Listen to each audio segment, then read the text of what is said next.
अथ श्री कनकधारा स्तोत्रम्। अंगं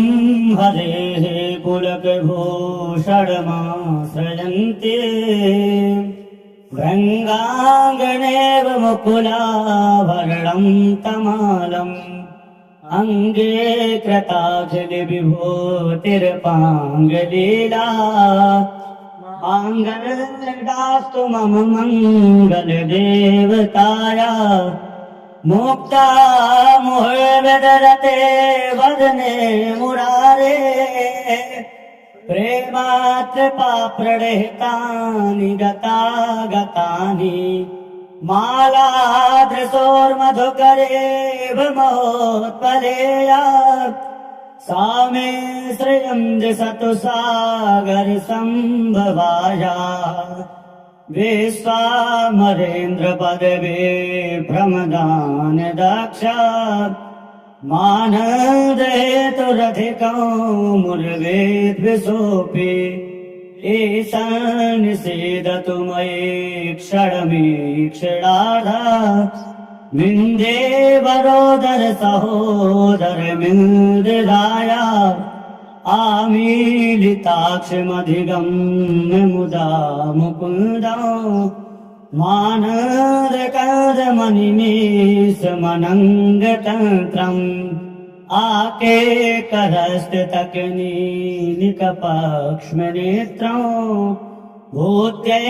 भवेन्मम भुजङ्गशयाङ्गनाया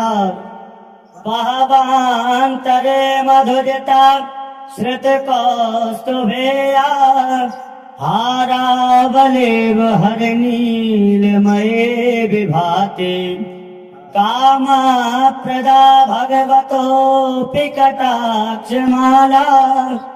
कल्याणमावहतु मे कमलालयाया कालाबुधारिललितो रसिकैकभारे धाराधरे स्फुरति या तडिदङ्गदेवा मातो समस्त जगता महनीयमूर्ते भद्राणि मे दिशतु भार्गवनन्दनाया प्राप्तं पदं प्रथमता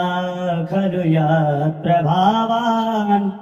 माङ्गल्यभाज मधुमाथिन मन्मथेना मय्यापते तदिह मन्थरवीक्षणार्धा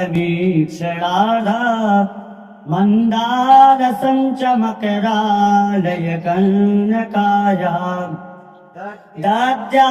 दद्यादयानुपवनो द्रगुडाम्बुधारा मस्मिन् न किञ्चन विहङ्गसि सौभिषण्णे दुष्कर्म घर्ममपि नियचिराय दूरम्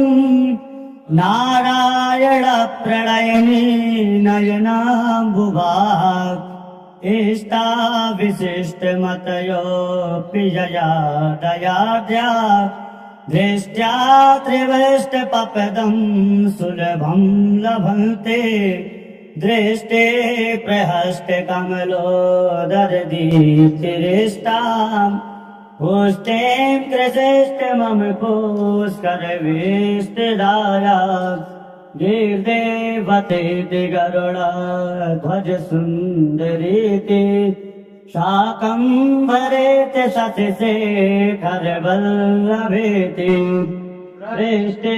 स्थितिप्रलयकेलिषु संस्थितायै तस्यै नमस्त्रिभुवनैकगुरोस्तुरुण्यै श्रुत्यै नमोऽस्तु शुभकर्मफलाप्रसूत्यै रत्यै नमोऽस्तु रमणीयगुणार्णवायै सात्यै नमोऽस्तु सुतपात्रनिकेतनायै पुष्टै नमोऽस्तु पुरुषोत्तमवल्लभायै नमोऽस्तु नालीकनिभाननायै नमोऽस्तु दुग्धोदधिजन्मभूत्यै नमोऽस्तु सोमामृतसोदरायै नमोऽस्तु नारायण वल्लभायै नमोऽस्तु हेमाम्बुजपीठकायै नमोऽस्तु भूमण्डलनायकायै नमोऽस्तु देवी हृदयापरायै नमोऽस्तु साङ्गायुधवल्लभायै नमोऽस्तु देव्यै भृगुनन्दनायै नमोऽस्तु विष्णुरसे स्थितायै नमोऽस्तु लक्ष्म्यै कमलालयायै नमोऽस्तु दामोदरवल्लभायै नमोऽस्तु कान्त्यै कमलेक्षणायै नमोऽस्तु भूत्यै भुवनाप्रसूत्यै नमोऽस्तु देवी दिभिरर्चितायै नमोऽस्तु नन्दात्मनवल्लभायै सम्पत्कराणि सकलेन्द्रियनन्दनानि साम्राज्यदानि विभवानि सरोरुहाक्षि त्वद्वन्दनानि दुरिता हरणोदितानि मामेव मातरनिशं कलयन्तु माने यत् कटाक्ष समुपासना विदेः सेवकस्य सकलार्थ सम्पदा सन्तनोति वचनाङ्गमानसये त्वामुरारिहृदयेश्वरीं भजे सरसजनिलये सरोजहस्ते धवलतमांसुकगन्धमालशोभे भगवति हरिवल्लभे मनोज्ञे त्रिभुवनभूतकरी प्रसीद मह्यम् दीर्घास्तभि कनककुम्भमुखार्वश्रेष्ठा सर्वाहिनी विमलचारुजलाप्लुताङ्गी प्रातर्नमामि जगतां जननीमशेषा लोकाधिनाथ ग्रहणे ममताब्धिपुत्रे कमले कमलाक्ष वल्लभे त्वं करुणापूरतरङ्गतैरपाङ्गैः अवलोकय मां किञ्चनानाम् प्रथमो पात्रं कृत्रिमं दयायाः स्तुवन्ति ये स्तुतिभिर्मोभिरन्वहम् त्रयीमयीं त्रिभुवनमातरं रमाम् गुणाधिका गुरुतरभाग्यभागिनो भवन्ति ते भुवबुधभाविताशयाः सुवर्णधारा स्तोत्रम् यत्सङ्कराचार्यनिर्मितम् त्रिसन्ध्यं यः पठे नित्यं सा कुबेरसमो भवेत्। अङ्गं हरेः पुलकभूषणमाश्रयन्ते भृङ्गाङ्गनेव मुकुलाभरणं तमालम् अङ्गे कृताखिलविभूतिर्पाङ्गलीला माङ्गल्यदास्तु मम मङ्गलदेवताया मुक्ता मुहुर्विदरते वदने मुरारे प्रेमात्रपाप्रणिहितानि गतागतानि मालाधृशोर्मधुकरेव महोत्पलेया सा मे श्रियं दिशतु सागरसम्भवाया विश्वामरेन्द्रपदवे भ्रमदान दाक्षा मानदेतुरधिकं मुर्वेद्विषोऽपि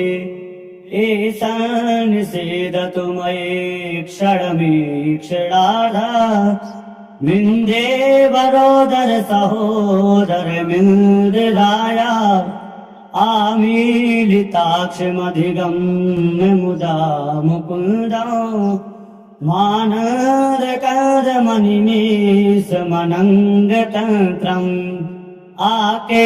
करस्थितकनीनिकपक्ष्मनेत्रम् भूत्यै भवेन्मम भुजङ्गशयाङ्गनाया बहवान्तरे मधुजिता श्रुतकौस्तुभेया हारावलेव हरनीलमये विभाति कामप्रदा भगवतोऽपि कटाक्षमाला कल्याणमावहतु मे कमलालयाया कालाबुधारिललितो रसिकैर्भारे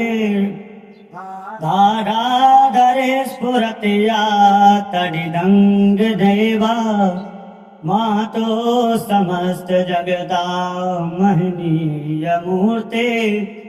भद्राणि मेध सतु भार्गवनन्दनाया प्राप्तो पदं प्रथमदा खलु यत्प्रभावान् माङ्गल्यभाज मधुमाथिन मन्मथेन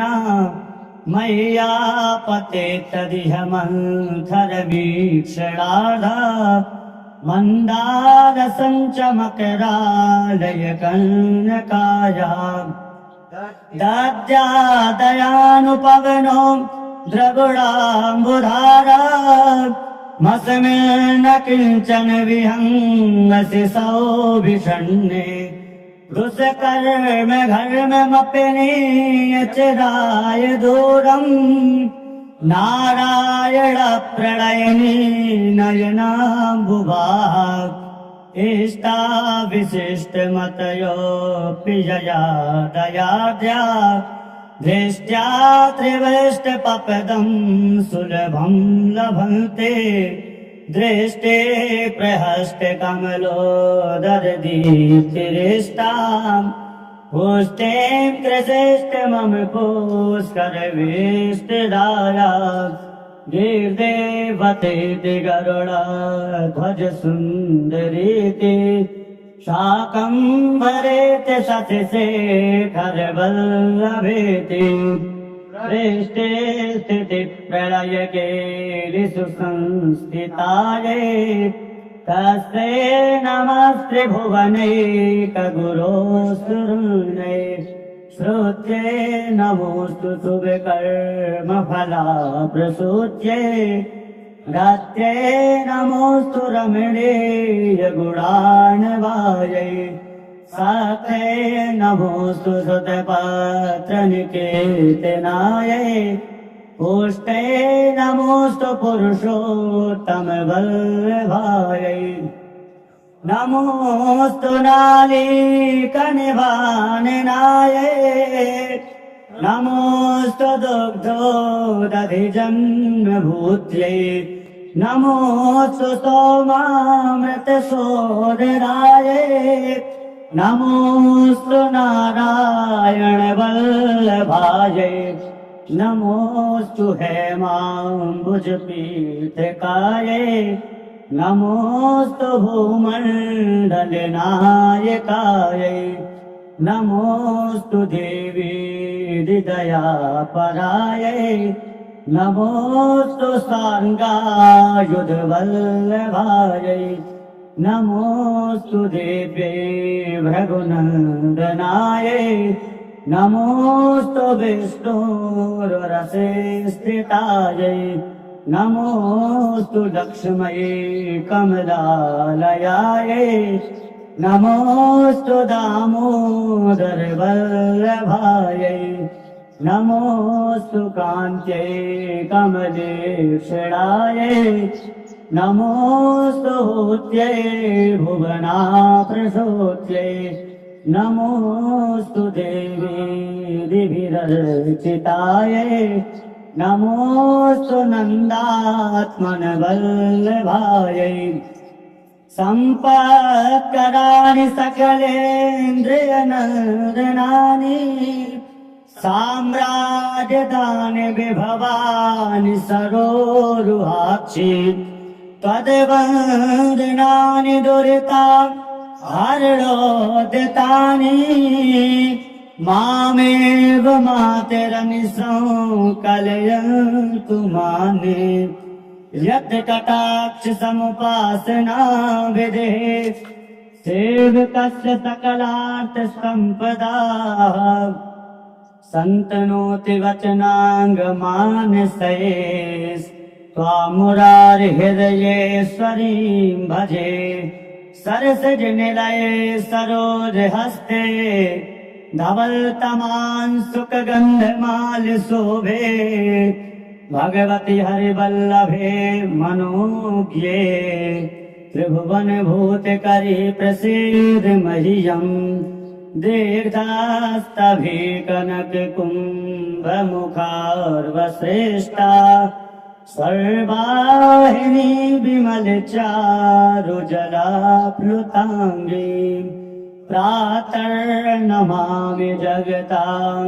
जननीमशेषा लोकाधिनाथ ग्रहणे ममृताभिपुत्रे कमले कमलाक्ष वल्लभे त्वं करुणापूरतरङ्गतैरपाङ्गैः अवलोकय मां किञ्चनानाम् प्रथमो पात्रं कृत्रिमं दयायाः स्तुवन्ति ये स्तुतिभिर्मोभिरन्वहम्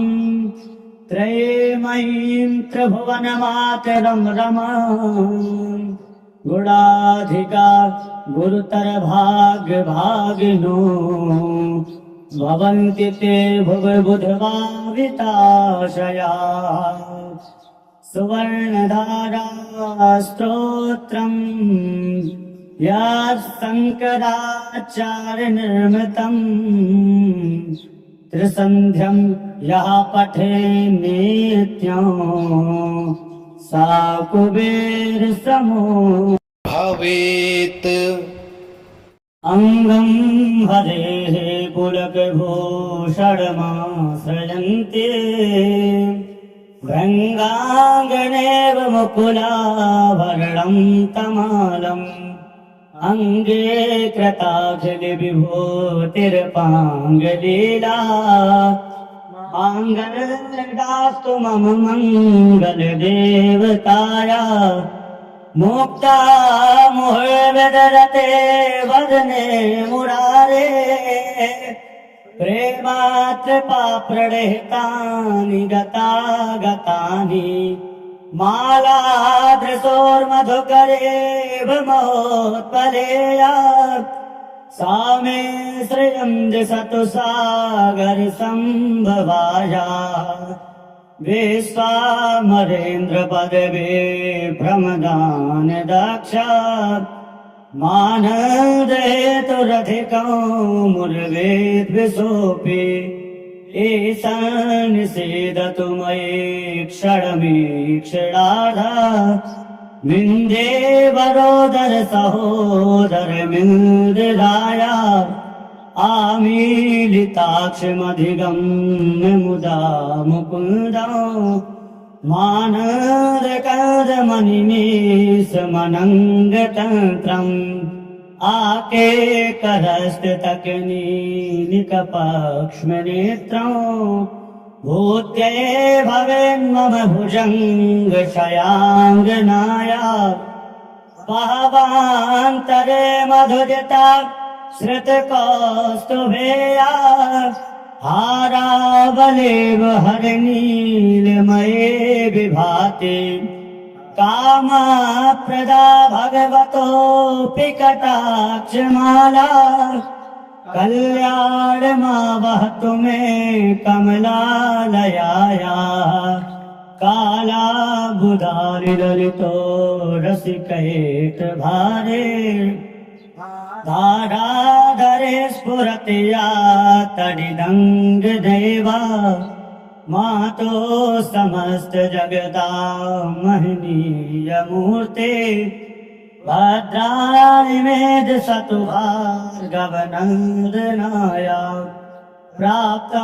पदं प्रथमता खलु यत्प्रभावान् माङ्गल्यभाज मधुमाथिन मन्मथेना मय्यापते तदिह मन्थरवीक्षणार्धा मन्दारसञ्चमकरालय कन्यकाया दद्यादयानुपवनो द्रगुडाम्बुधारा मस्मिन् किञ्चन विहङ्गसि सौभिषण्णे दुष्कर्म घर्ममपि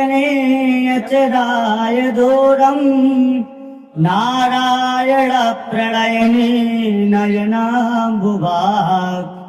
इष्टा विशिष्टमतयोऽपि यया दयाद्या दृष्ट्या त्रिवृष्टपपदं सुलभं लभन्ते दृष्टे प्रहष्टकमलोदरदीप्तिरिष्टाम् पुष्टिं कृशिष्टमम पुष्करवेष्टिदाया गिर्देवतेति गरुडध्वज सुन्दरीति शाकम्भरेति शशिशेखरवल्लभेति पृष्ठे स्थितिप्रलयकेलिषु संस्थितायै तस्यै नमस्त्रिभुवनैकगुरोऽसुरनै श्रुत्यै नमोऽस्तु शुभकर्मफलाप्रसूत्यै गत्यै नमोऽस्तु रमणीयगुणार्णवायै सात्यै नमोऽस्तु श्रुतपात्रनिकेतनायै पुष्टै नमोऽस्तु पुरुषोत्तमवल्लभायै नमोऽस्तु नालीकनिवाननायै नमोऽस्तु दुग्धोदधिजन्मभूत्यै नमोऽस्तु सोमामृतसोदरायै नमोऽस्तु नारायणवल्लभायै नमोऽस्तु हेमाम्बुजपीठकायै नमोऽस्तु भूमण्डलनायकायै नमोऽस्तु देवी हृदयापरायै नमोऽस्तु साङ्गायुधवल्लभायै नमोऽस्तु देव्यै भृगुनन्दनायै नमोऽस्तु विष्णोरसे स्थितायै नमोऽस्तु लक्ष्म्यै कमलालयायै नमोऽस्तु दामोदरवल्लभायै नमोऽस्तु कान्त्यै कमलेक्षणायै नमोऽस्तु हूत्यै भुवनाप्रसूत्यै नमोऽस्तु देवी दिभिरर्चितायै नमोऽस्तु नन्दात्मनवल्लभायै सम्पत्कराणि सकलेन्द्रियनन्दनानि साम्राज्यदानि विभवानि सरोरुहाक्षि त्वद्वन्दनानि दुरिता हरणोदितानि मामेव मातरनिशं कलयन्तु माने यत् कटाक्ष समुपासना विदेः सेवकस्य सकलार्थ सम्पदा सन्तनोति वचनाङ्गमानसये त्वामुरारिहृदयेश्वरीं भजे सरसजनिलये सरोजहस्ते धवलतमान् सुखगन्धमाल्यशोभे भगवति हरिवल्लभे मनोज्ञे त्रिभुवनभूतकरी प्रसीद मह्यम् दीर्घास्तभि कनककुम्भमुखार्वश्रेष्ठा सर्वाहिनी विमल चारु जलाप्लुतांगी प्रातर्नमामि जगतां जननीमशेषा लोकाधिनाथ ग्रहणे ममृताब्धिपुत्रे कमले कमलाक्ष वल्लभे त्वं करुणापूरतरङ्गतैरपाङ्गैः अवलोकय मां किञ्चनानाम् प्रथमो पात्रं कृत्रिमं दयायाः स्तुवन्ति ये स्तुतिभिर्मोभिरन्वहम् त्रयीमयीं त्रिभुवनमातरं रमाम् गुणाधिका गुरुतर भाग्यभागिनो भवन्ति ते भुवबुधभाविताशया सुवर्णधारा स्तोत्रम् यत्सङ्कराचार्यनिर्मितम् त्रिसन्ध्यं यः पठे नित्यं सा कुबेरसमो भवेत् अङ्गं हरेः पुलकभूषणमाश्रयन्ते भृङ्गाङ्गनेव मुकुलाभरणं तमालम् अङ्गे कृताखिलविभूतिर्पाङ्गलीला माङ्गल्यदास्तु मम मङ्गलदेवताया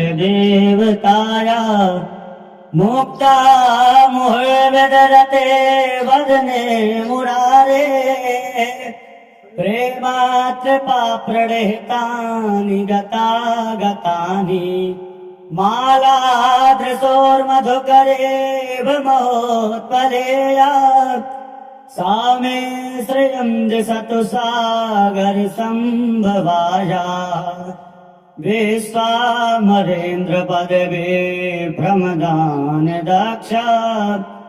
मानदेतुरधिकं मुर्वेद्विषोऽपि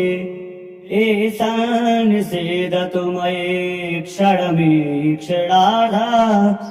मिन्दे वरोदर सहोदर मिन्दिराया आमीलिताक्षमधिगम्य मुदा मुकुन्दं मानदकदमनिमेषमनङ्गतन्त्रम् आकेकरस्ततकनीलिकपक्ष्मनेत्रं भूत्यै भवेन्मम भुजङ्गशयाङ्गनाया पहवान्तरे मधुजता श्रुतकौस्तुभेया हारावलेव हरनीलमये विभाति कामप्रदा भगवतोऽपि कटाक्षमाला कल्याणमावहतु मे कमलालयाया कालाबुधारिललितो रसिकैर्भारे धाराधरे स्फुरति या तडिदङ्गदेवा मातो समस्त जगता महनीयमूर्ते भद्राणि मे दिशतु भार्गवनन्दनाया प्राप्तं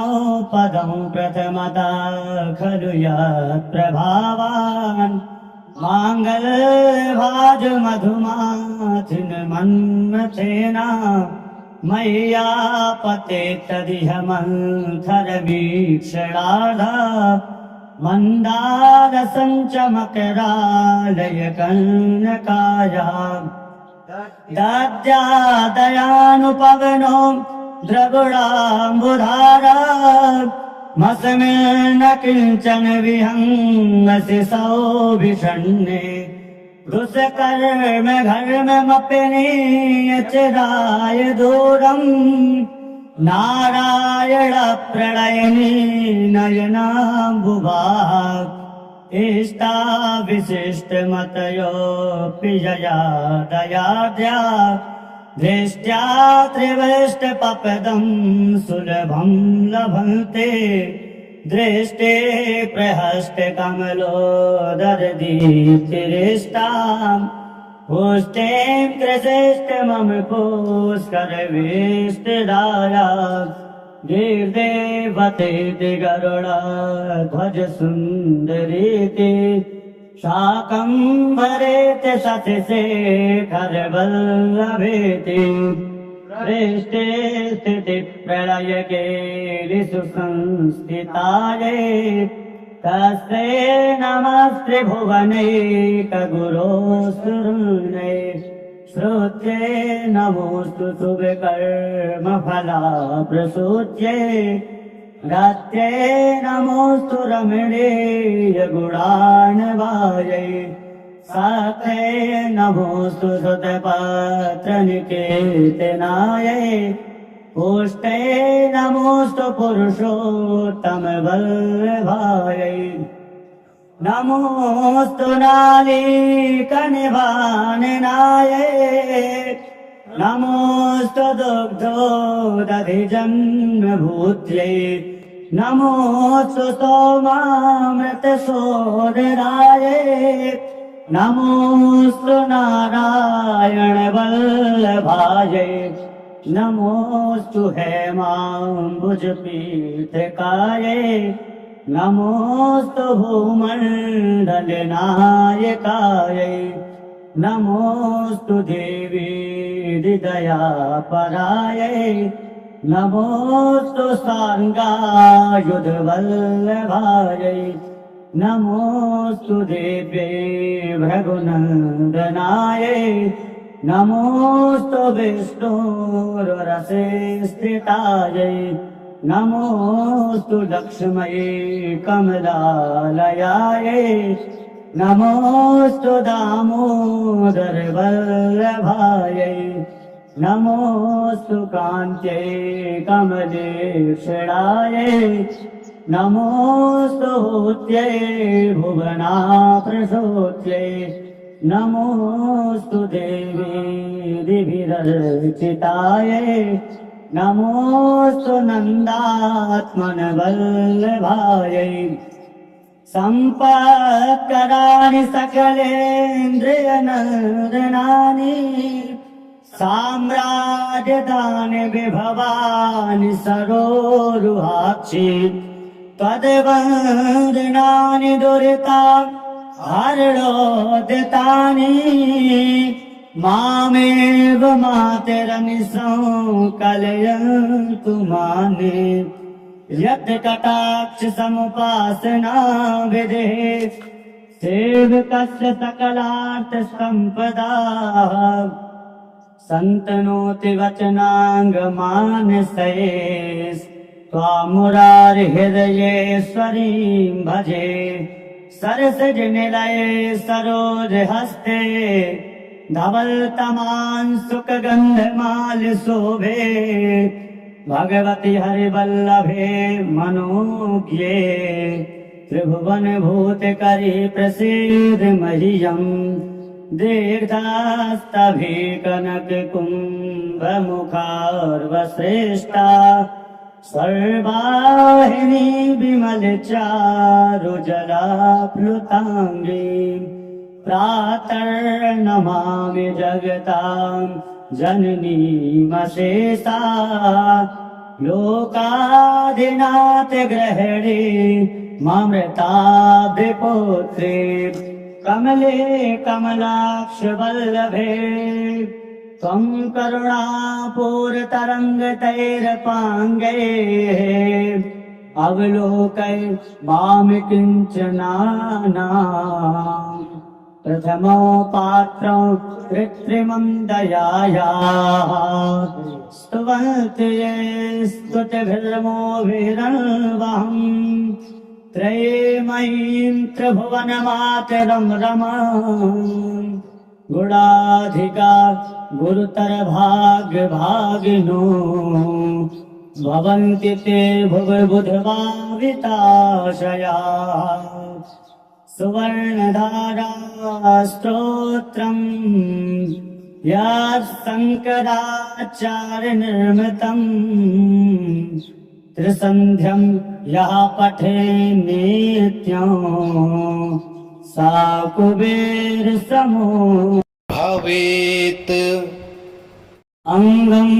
हरेः पुलकभूषणमाश्रयन्ते भृङ्गाङ्गनेव मुकुलाभरणं तमालम् अङ्गे कृताखिलविभूतिर्पाङ्गलीला माङ्गल्यदास्तु मम मङ्गलदेवताया मुक्ता मुहुर्विदरते वदने मुरारे प्रेमात्रपाप्रणिहितानि गतानि मालाधृसोर्मधुकरे भमोत्पलेया सा मे श्रियं दिशतु सागरसम्भवाया विश्वामरेन्द्रपदवे भ्रमदान दक्षा मानदेतुरधिकं मुर्वेद्विषोऽपि ईशान निषेदतु मयि क्षणमीक्षणार्धा मिन्दे वरोदर सहोदर मिन्दिराया आमीलिताक्षमधिगम्य मुदा मुकुन्दं मानदकदमनिमेषमनङ्गतन्त्रम् आकेकरस्ततकनीनिकपक्ष्मनेत्रं भूत्यै भवेन्मम भुजङ्गशयाङ्गनाया भावान्तरे मधुजता श्रुतकौस्तुभेया हारावलेव हरनीलमये विभाति कामप्रदा भगवतोऽपि कटाक्षमाला कल्याणमावहतु मे कमलालयाया कालाबुधारिललितो रसिकैकभारे धाराधरे स्फुरति या तडिदङ्गदेवा मातो समस्त जगता महनीयमूर्ते भद्राणि मे दिशतु भार्गवनन्दनाया प्राप्तो पदं प्रथमता खलु यत्प्रभावान् माङ्गल्यभाज मधुमाथिन मन्मथेना मय्यापते तदिह मन्थरवीक्षणार्धा मन्दारसञ्चमकरालय कनकाया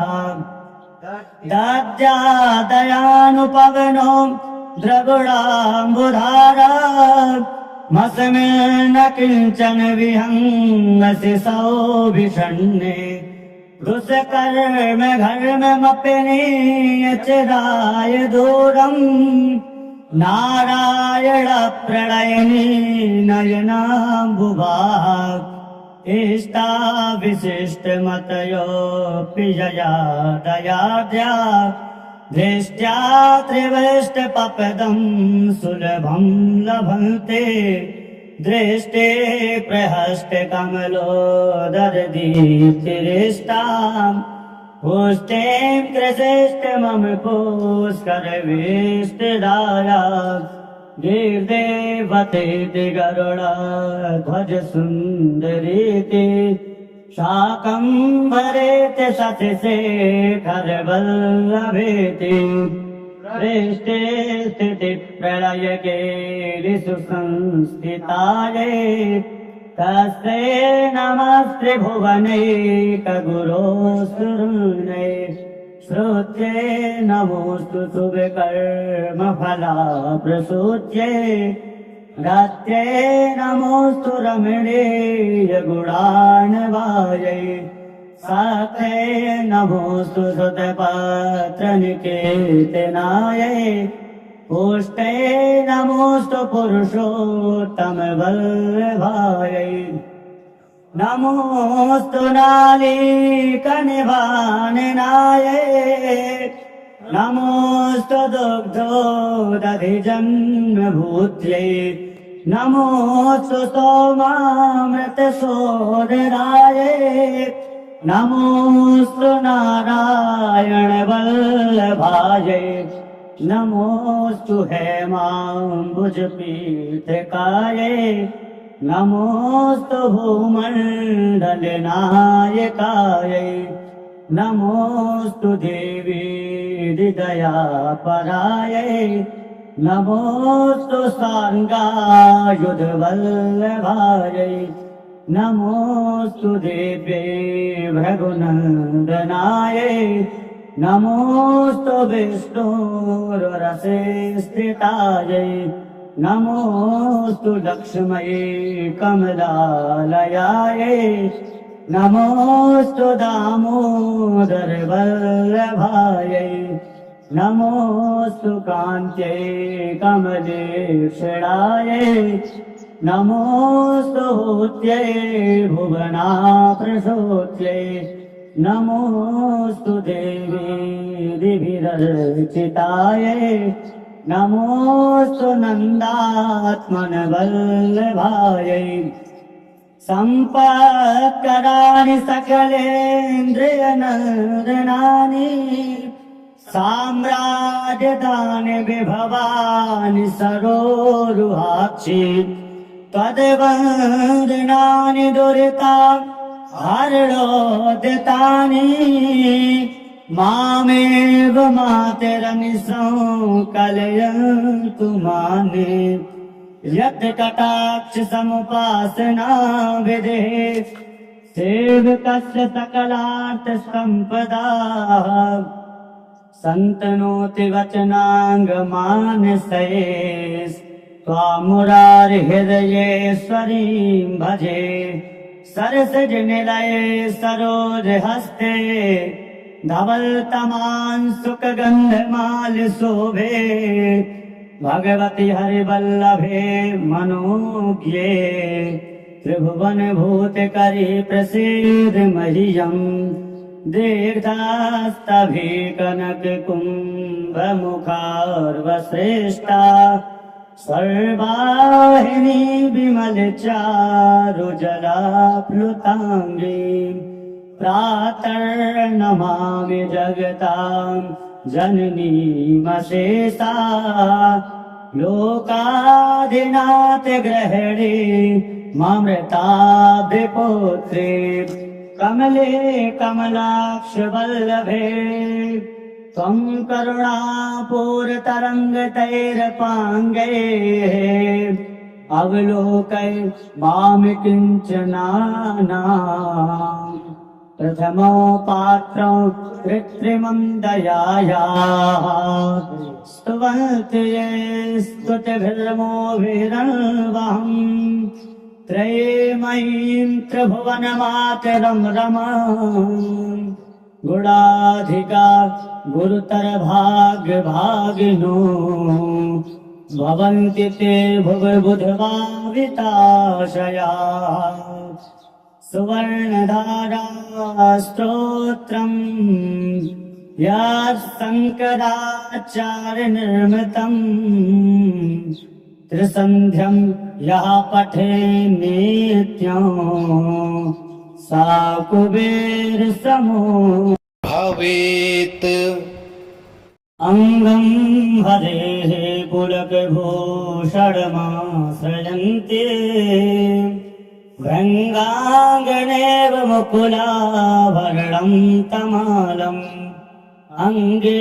कृताखिलविभूतिर्पाङ्गलीला माङ्गल्यदास्तु मम मङ्गलदेवताया मुक्ता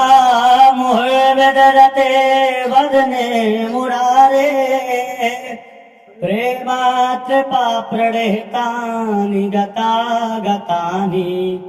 मालाधृसोर्मधुकरेव महोत्पलेया सा मे श्रियं दिशतु सागरसम्भवाया विश्वामरेन्द्र पदवे भ्रमदान दक्ष मानदेतुरधिकं मुर्वेद विशोपि ईशान निषेदतु मयि क्षणमीक्षणार्धा मिन्दे वरोदर सहोदर मिन्दिराया आमीलिताक्षमधिगम्य मुदा मुकुन्दं मानदकदमनिमेषमनङ्गतन्त्रम् आके करस्थितकनीनिकपक्ष्मनेत्रम् भूत्यै भवेन्मम भुजङ्गशयाङ्गनाया भावान्तरे मधुरिता श्रुतकौस्तुभेया हारावलेव हरनीलमये विभाति कामप्रदा भगवतोऽपि कटाक्षमाला कल्याणमावहतु मे कमलालयाया कालाबुधारिललितो रसिकैटभारे धाराधरे स्फुरति या तडिदङ्गदेवा मातो समस्त जगता महनीयमूर्ते भद्राणि मेध सतु भार्गवनन्दनाया प्राप्तं पदं प्रथमता खलु यत्प्रभावान् माङ्गल्यभाज मधुमाथिन मन्मथेना मय्यापते तदिह मन्थरवीक्षणार्धा मन्दारसञ्चमकरालय कन्यकाया दद्यादयानुपवनो द्रगुडाम्बुधारा मस्मिन् न किञ्चन विहङ्गसि सौभिषण्णे दुष्कर्म घर्ममपि नियचिराय दूरम् नारायण प्रणयिनी नयनाम्बुवाक् इष्टा विशिष्टमतयोऽपि यया दयाद्या दृष्ट्या त्रिवृष्टपपदं सुलभं लभन्ते दृष्टे प्रहस्ते कमलोदरदीप्तिरिष्टाम् पुष्टिं कृशिष्ट मम पुष्करवेष्टिदाया गिर्देवतेति गरुडध्वज सुन्दरीति शाकम्भरेति शशिशेखरवल्लभेति पृष्ठे स्थितिप्रलयकेलिषु संस्थितायै तस्यै नमस्त्रिभुवनैकगुरोऽसुरनै श्रुत्यै नमोऽस्तु शुभकर्मफलाप्रसूत्यै रत्यै नमोऽस्तु रमणीयगुणार्णवायै सात्यै नमोऽस्तु सुतपात्रनिकेतनायै पुष्टै नमोऽस्तु पुरुषोत्तमवल्लभायै नमोऽस्तु नालीकनिभाननायै नमोऽस्तु दुग्धोदधिजन्मभूत्यै नमोऽस्तु सोमामृतसोदरायै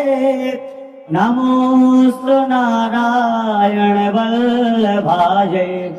नमोऽस्तु हेमाम्बुजपीठकायै नमोऽस्तु भूमण्डलनायकायै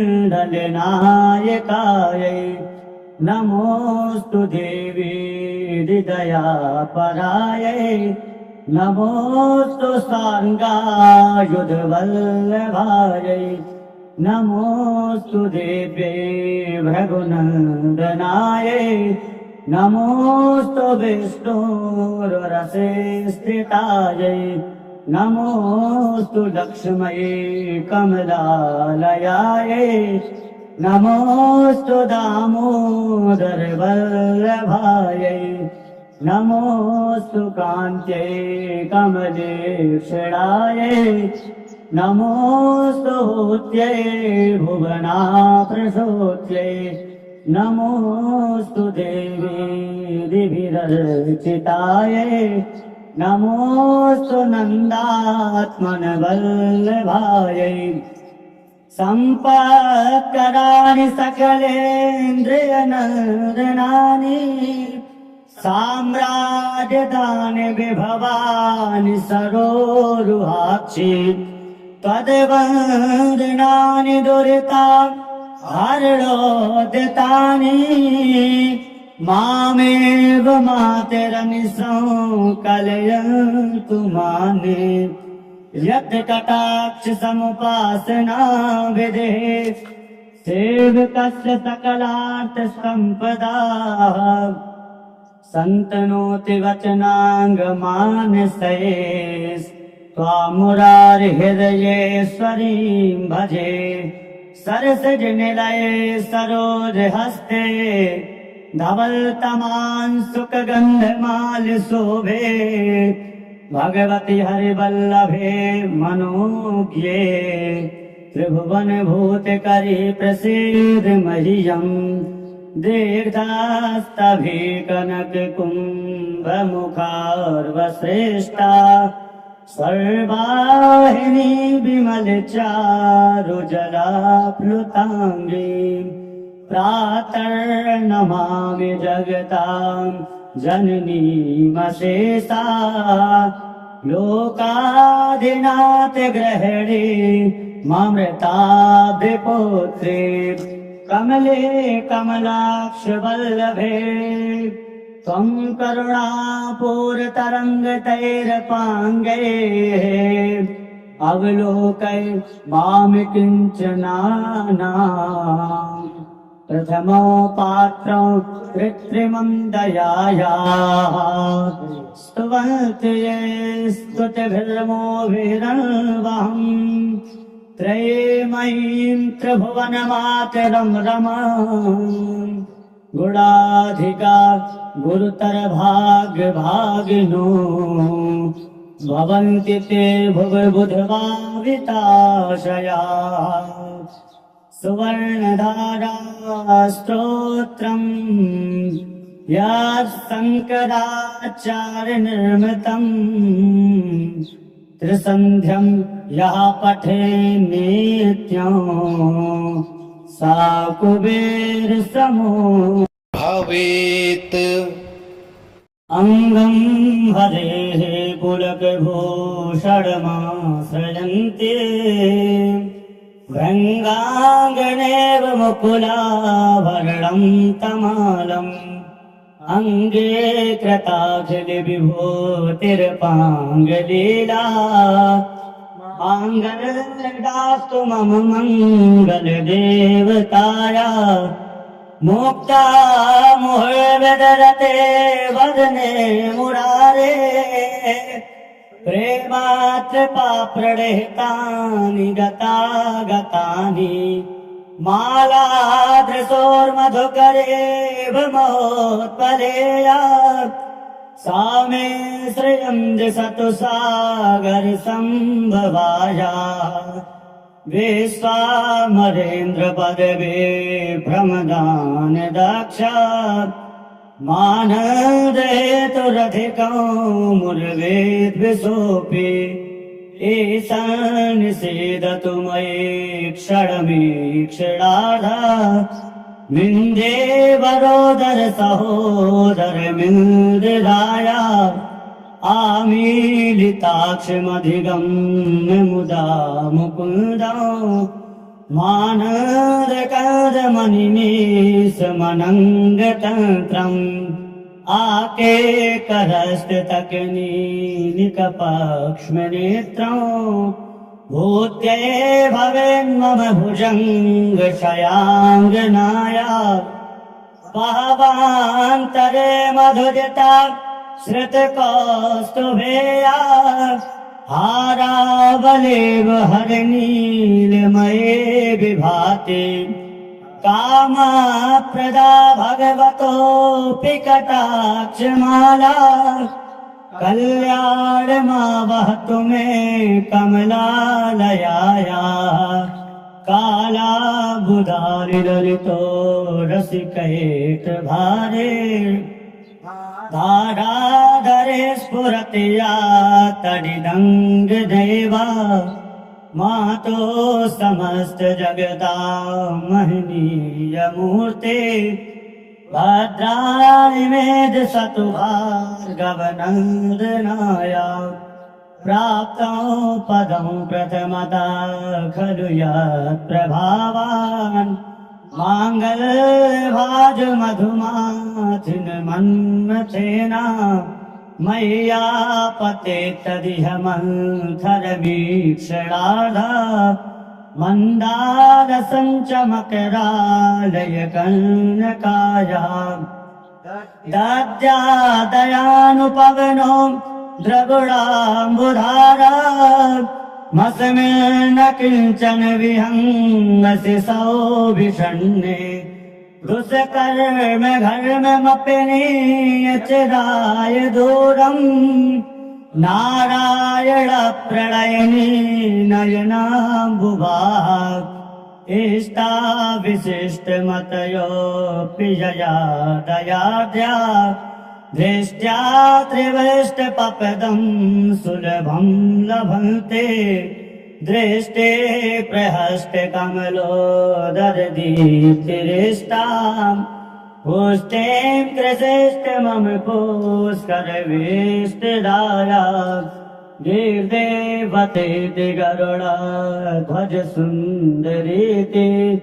शाकम्भरेति शशिशेखरवल्लभेति पृष्ठे स्थितिप्रलयकेलिषु संस्थितायै तस्यै नमस्त्रिभुवनैकगुरोऽसुरनै श्रुत्यै नमोऽस्तु शुभकर्मफलाप्रसूत्यै रत्यै नमोऽस्तु रमणीय गुणार्णवायै सात्यै नमोऽस्तु श्रुतपत्रनिकेतनायै पुष्टै नमोऽस्तु पुरुषोत्तमवल्लभायै नमोऽस्तु नालीकनिवाननायै नमोऽस्तु दुग्धोदधिजन्मभूत्यै नमोऽस्तु सोमामृतसोदरायै नमोऽस्तु नारायणवल्लभायै नमोऽस्तु हेमाम्बुजपीठकायै नमोऽस्तु भूमण्डलनायकायै नमोऽस्तु देवी हृदयापरायै नमोऽस्तु साङ्गायुधवल्लभायै नमोऽस्तु देव्यै भृगुनन्दनायै नमोऽस्तु विष्णुरसे स्थितायै नमोऽस्तु लक्ष्म्यै